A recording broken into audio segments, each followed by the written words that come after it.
First this hour to the drug ketamine, as latest official figures show that the number of 16 to 24-year-olds using the drug illegally in England has tripled since 2016. And now organisations here in Devon are coming together to react to that growth here. Richard Merrifield is a commissioning manager for Public Health Devon, and Ben Holden is from Together Devon, which treats and supports adults with both drug and alcohol use issues. Good morning to you both. Morning, Caroline. Good morning. Ben, let's start with you, please. For people like me who know nothing about this world, what is ketamine? So ketamine as a dissociative anaesthetic, it's used in medicine, both in humans and in animals, but it is also used by people recreationally.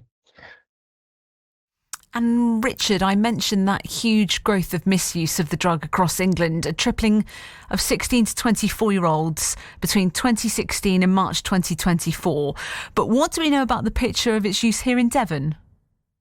Yeah, thanks, Caroline.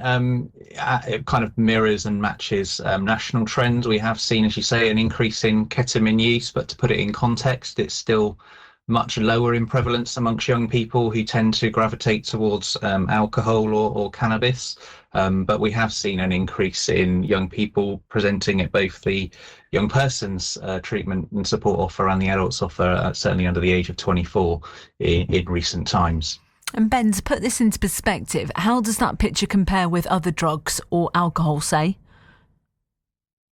So the prevalence is still fairly low when we look at other drugs, particularly alcohol and cannabis as well. Cocaine are still much more prevalent than ketamine. But yeah, as we say, we are seeing a prevalence. We're seeing more people coming into our service seeking support.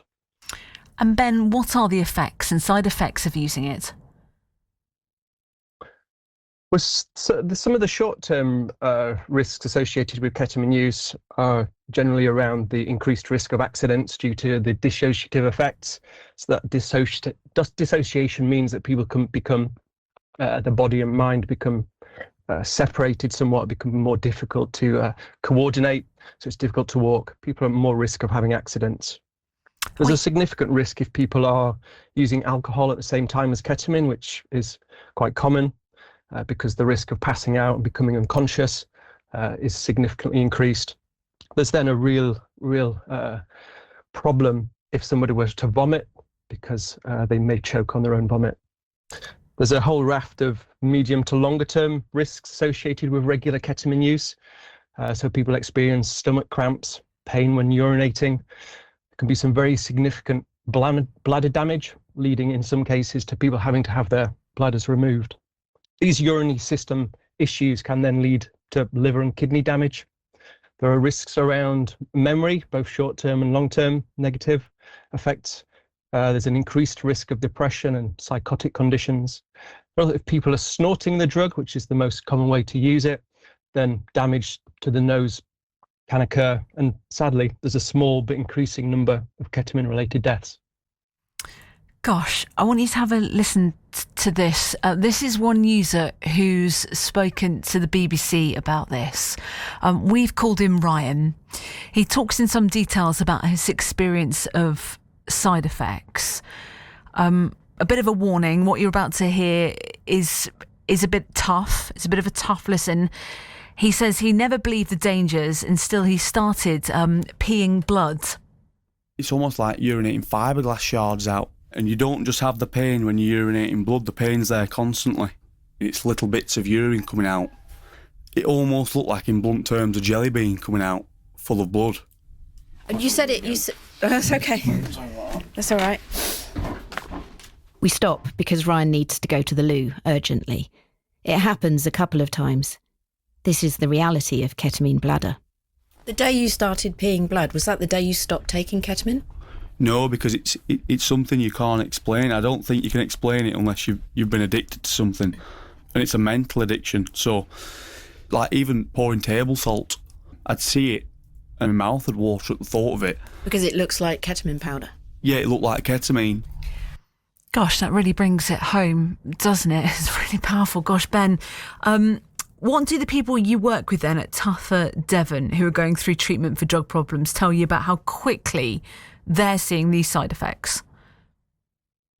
Well, for some people, it can be very quick. Yeah, I mean, obviously, differences in biology, so it affects some people quicker than others. But certainly, research suggests that people who are using perhaps 3 times a week over the course of a couple of years are likely to start experiencing some of these bladder problems. Richard, as part of Public Health Devon, what are you and your partners doing to respond to this growth in people using ketamine? So there's lots of resources already available for both the wider public and health professionals that can be helpful here. So there's the website talktofrank.com, and we are the loop.org, and there's some useful resources, as I say there. We actually collaborated with multi-partners and stakeholders only on Monday to kind of raise the awareness of the harms that Ben's described caused by ketamine and some of the impacts that we're seeing across the county and broader afield. Thankfully, there's lots of awareness amongst the range of stakeholders already. There's a few resources that we know that we're now about to start developing, where hospitals have asked for some greater awareness for health professionals to kind of communicate with people that are admitted as a result of harms caused by drugs, and in this case, ketamine. So we'll be working with partners to develop these. Education providers have requested resources to aid communications to parents and students. And so we work with our school advisory panel on these. And the district councils across Devon are seeking better awareness on the local trends and populations who are most likely to be vulnerable. So there's things that parents could do and that young people themselves can do to help prevent the risks of developing or engaging in risk-taking behaviours, which would be to develop better coping strategies or positive coping strategies to manage things like stress and anxiety. This might include things like role modelling and socialising with other people, spending time outdoors and in nature, being more physically active, moving more, opportunities to learn and develop new skills and hobbies, and perform acts of kindness for others in their communities. And all that will help prevent people engaging in risk-taking behaviours such as alcohol and drug use. Talk to me about Why Smart, Richards. Is that your drug and alcohol service for under 18s? Is that doing anything in particular in response? Sure, yeah. So for listeners who are within the Devon County Council footprint, Why Smart is our young person offer, and there are equivalent offers for those that are listening from Plymouth or Torbay, and their councils will be able to help with that. I'll give you the contact details first and then explain what they're doing. So to contact Why Smart, and they'll help and provide guidance to parents and young people, the telephone number is 01392 385 637, and their email address is y-smart@devon.gov.uk. So Why Smart are providing one-to-one support sessions for individuals that have developed concerns or problems with ketamine use. They're also delivering education packages to schools and colleges, and ketamine's a feature of that. They've also developed certificated educational packages that include ketamine so that young people can study and understand the harms caused by drugs, and ketamine is one of those certificates that can be achieved through an AQA course.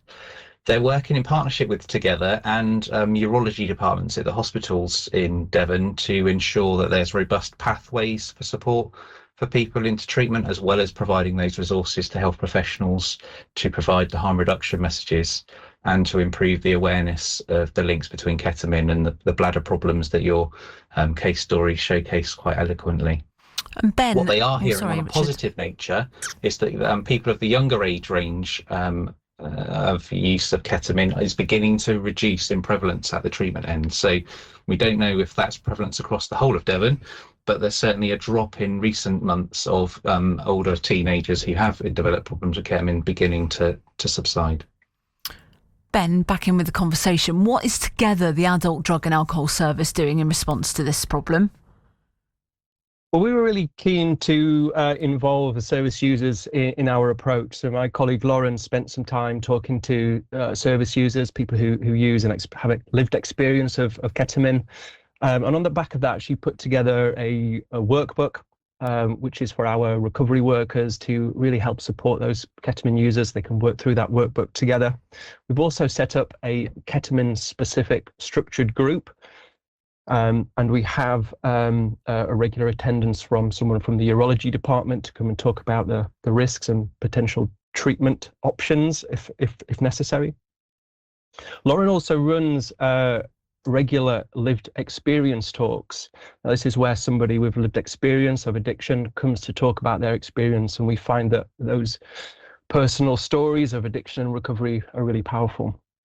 We're also in an ongoing process of upskilling our workforce, so making sure that everybody who works with ketamine users and other drug users really knows as much as possible about ketamine and how best to support people. It seems like there's a lot of support out there. Ben and Richard, thank you very much for your time and highlighting this issue with us on the programme today. Thank you very much. Thanks, Caroline. Thanks for having us. Cheers, Richard Merrifield, Commissioning Manager for Public Health Devon, and Ben Holden there from Together Devon, which treats and supports adults with both drug and alcohol use issues. And of course, there's more on drug addiction on the BBC Action Line. Just put the words BBC Action Line into your search engine and you'll find it there.